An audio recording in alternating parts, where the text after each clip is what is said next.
Jennifer Strange, death. On January 12, 2007, Jennifer Strange drove to KDND radio station in Sacramento, California. She was 28 years old, a mother of 3 children, and worked as an X-ray technician. That morning, she'd heard about a contest on the radio, Hold Your Wii for a Wii. The prize was a Nintendo Wii, the gaming console everyone wanted but couldn't find in stores.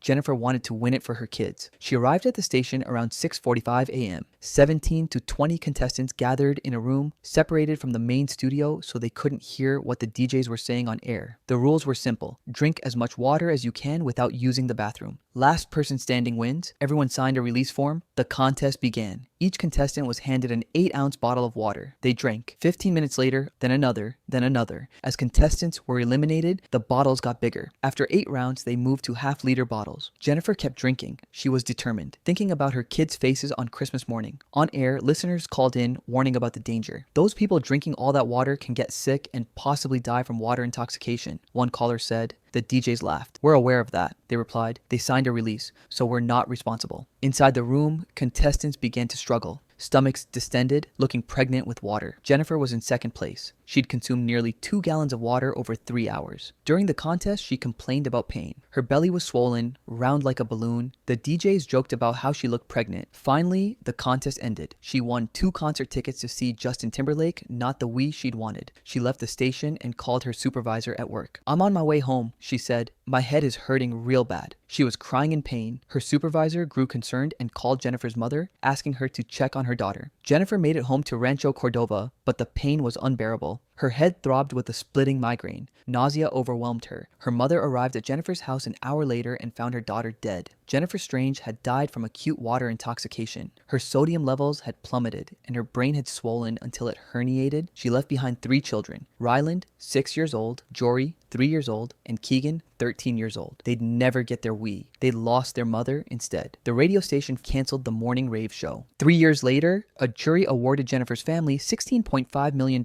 finding the station 100% at fault and Jennifer 0% at fault. Matthew Carrington death. On the night of February the 1st, 2005, Matthew Carrington descended into the basement of the Chi Tau fraternity house in Chico, California. He was 21 years old, a transfer student at Chico State University, pledging the fraternity with his friend Mike Quintana. This was Hell Week, the final test before becoming a brother. The basement was 10 feet by 20 feet. On this night, the Pledge Olympics began around 11 p.m. Matthew and Mike were ordered to stand on a wooden bench on one foot, wearing only t-shirts, jeans, and socks. Fraternity members quizzed them about Chi Tau history. Every wrong answer meant punishment. Either drink water from a 5-gallon jug or do push-ups on the sewage-covered floor. They got most questions wrong. Matthew drank and drank and drank. Cold water was poured over their heads. Industrial fans blasted icy air on their wet bodies.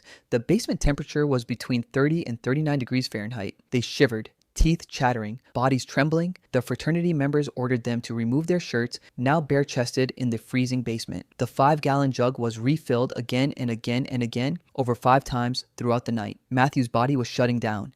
His blood sodium levels plummeted. His brain began to swell. Around 2:30 a.m., they were told they were done, but Matthew was already in trouble. At 3:40 a.m., he collapsed. His body convulsed in a seizure that lasted nearly a minute. Fraternity members watched and didn't call for help. Instead, they changed him out of his wet clothes, wrapped him in a sleeping bag, and laid him on a couch, thinking he'd be fine. Around 5 a.m., Mike noticed something wrong. Matthew had stopped breathing. His chest wasn't moving. Mike started CPR, frantically pumping and breathing into his friend's mouth. Finally, someone called 911, but it was too late. By the time paramedics arrived and transported Matthew to Enloe Medical Center, he was gone. The official cause of death: cardiac dysrhythmia and cerebral edema, water intoxication. His brain had swollen so much it caused his heart to stop. Hypothermia contributed. He'd been tortured to death for a fraternity. Matthew's mother, Debbie Smith, was devastated, all because of a hazing ritual that had gone on for over 20 years at Chi Tau. 4 fraternity members were charged with felony involuntary manslaughter.